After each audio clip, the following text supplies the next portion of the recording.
straight days, so it becomes a part of your subconscious and your unconscious. But that attitude of gratitude will attract everything you desire. It'll change your entire perspective and your entire reality.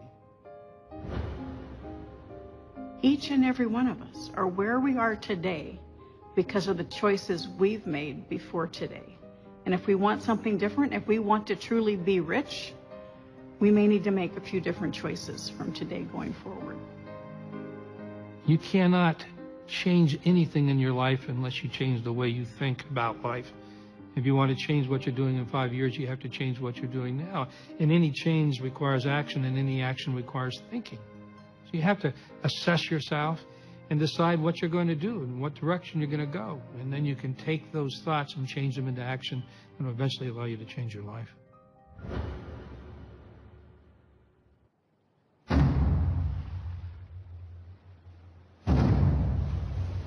There is a legend of an ancient commander.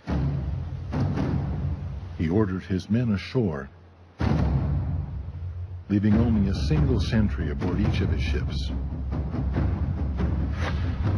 His soldiers were about to face an army that far outnumbered his own. But the commander knew that fear itself was the greater enemy. It was his belief in their courage that inspired him to act, that inspired him to remove even the possibility of retreat. My men have courage in their hearts. Victory lies within them. How can I unleash it?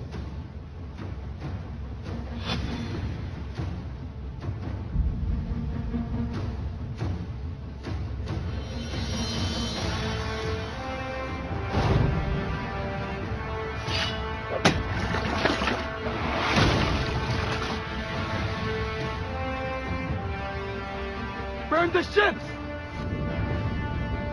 Burn them all!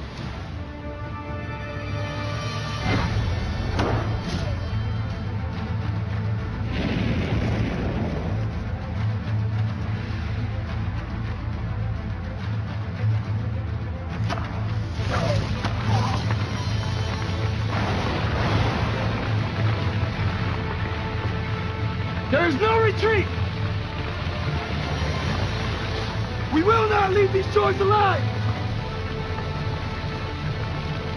Unless we win! We either triumph or we perish!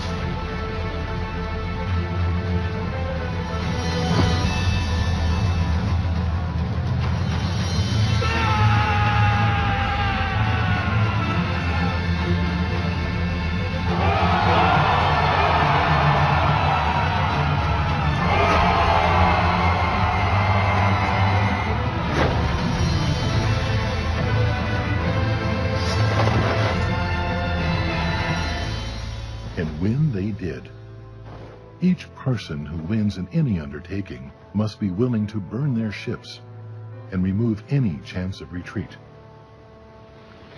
This is essential to succeed.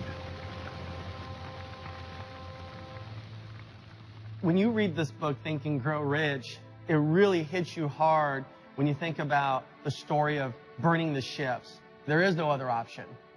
There's no backup plan for this. It's either do or die. And that's exactly what my parents did. Imagine coming to a foreign country, you don't even speak the language, and then you come to this country with a suitcase with a few pairs of clothes, and then you land right here somewhere in Los Angeles, California. Most people don't even understand the sacrifice.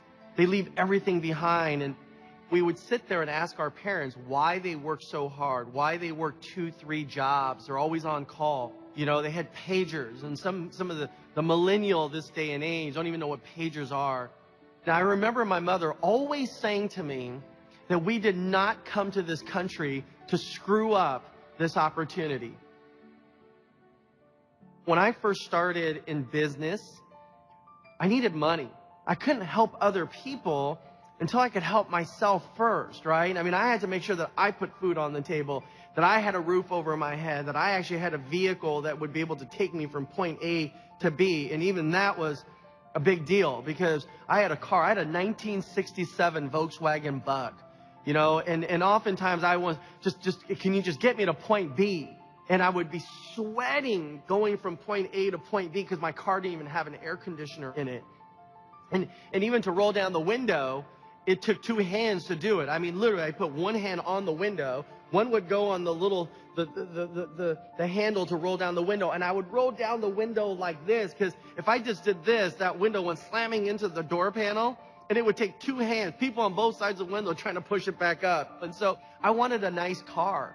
You know, and you see all these people that have nice cars, and I always wanted to know, what is it like to have a nice car? Maybe Think and Grow Rich means to buy the nice cars.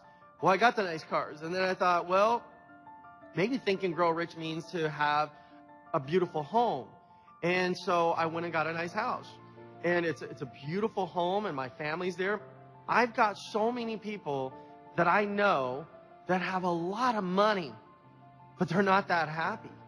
And then I've got a lot of people that they don't have a lot of money, and they're also unhappy.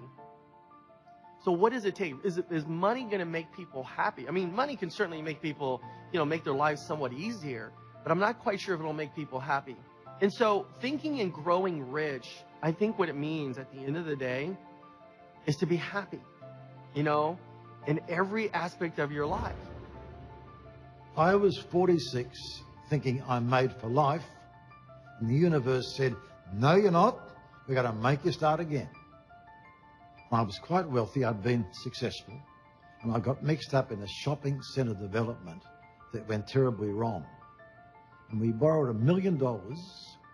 Interest rates went to 22%. And I'm faced with an interest bill of $2,000 a week. I got no money. I've got 3 young kids. I got a house mortgage. And I was facing bankruptcy. Napoleon Hill says, the defining moment can be the darkest day in your life.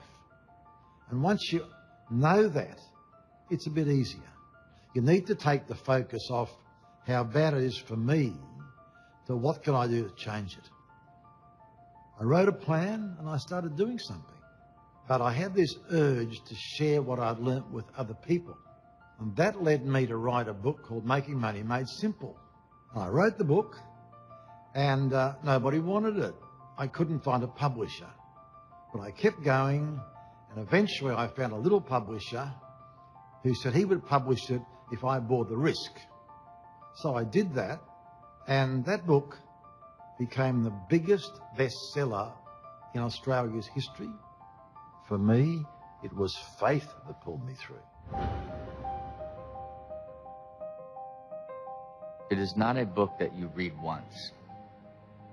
You literally have to use it as a tool and read it every single year for the rest of your life, because you have to master the principles, not just know what they are. Because if they don't all holistically work together, you actually won't achieve anything. You'll be spinning your wheels in different principles and not fully understand what it actually means to achieve that sixth sense. Because when you get to that level, you really believe that you are creating your entire existence, because you have mastered all of the steps that allow you to not just achieve one single vision, but how to apply it to every aspect of your life to create a reality, you know. And I would say very few people ever get to that stage or fully even understand that that's even possible. There's no secret to success. If there is a secret to success, it's just that. There is no secret. When it comes to wealth, when it comes to prosperity, when it comes to abundance, it has nothing to do with race. It has nothing to do with gender, who your parents are, your level of education. But it has everything to do with the desire, and it has everything to do with faith, and it has everything to do with right mental attitude. Anything the mind can conceive and believe it can achieve. I have people continually coming up and saying, you know, I just have a difficult time believing I can do this or that or whatever. When I set a new goal, I have difficulty believing I can do it. You come to believe. You don't start out with belief. I don't start out with belief. When I set a goal, I don't believe I can do it. Intellectually, I know I can do it. But in my heart, No. So you know what I do? I just keep repeating it. I keep repeating it over and over and over again. I turn it into a song. If your goals and desires are stronger than the adversity that you will face, and we're going to face adversities, it'll pull you through, and then you'll be successful. I can't achieve my success without temporary defeat, without getting kicked in the face every now and then. But that's okay. Use it as education. And that's where you can rely on the pillars of the 13 principles for success that are within this book. When the opportunity came and the Napoleon Hill Foundation was looking for somebody to write the Latino version, and I heard about it, I thought, that's me. I've got to do it. One of my favorite stories is a story of Jesse Trevino. He became one of the most famous and respected Latino artists in the country. His works hang at the Smithsonian Museum in Washington, D.C. But as a younger man, few can imagine the fear he faced and the courage he summoned. The year was 1967. The Vietnam War was raging, the draft was on, and Jesse received a telegram. Report in 3 days to your local draft office in San Antonio. And he decided to serve. He said, yeah, I want to go and do my part for my country. And all of a sudden, he was right in the middle of battle.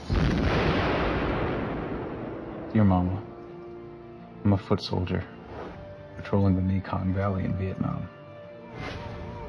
In just 3 months, half of my unit has been either killed or wounded. Every day I imagine being home, near to you.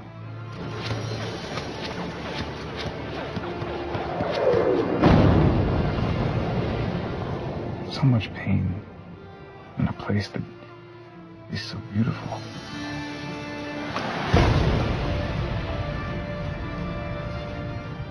His right arm was on fire and all but severed at the elbow. The main artery in his leg was cut. He couldn't move. He was bleeding to death. Private First Class Jesse Trevino survived, thanks to the quick action of his buddies, who dragged him to a helicopter and flew him to a MASH field hospital. They patched him up and saved his life. He almost lost his leg. He had shrapnel all over his body. But he did lose his right hand. Now he was an artist, and his painting hand was gone. 2 years passed. His wounds were healing, but his heart grew deep with despair. He agonized over the idea of what he could paint, or if he could. Then one day a thought, like a spark of light out of the darkness. If I learned to paint all over again, with my left hand, I'll paint the things that I love the most. My family and my neighborhood. He took classes with beginning artists. He painted murals of the horrors of war. He even got his master's degree. Then he made the biggest discovery of all.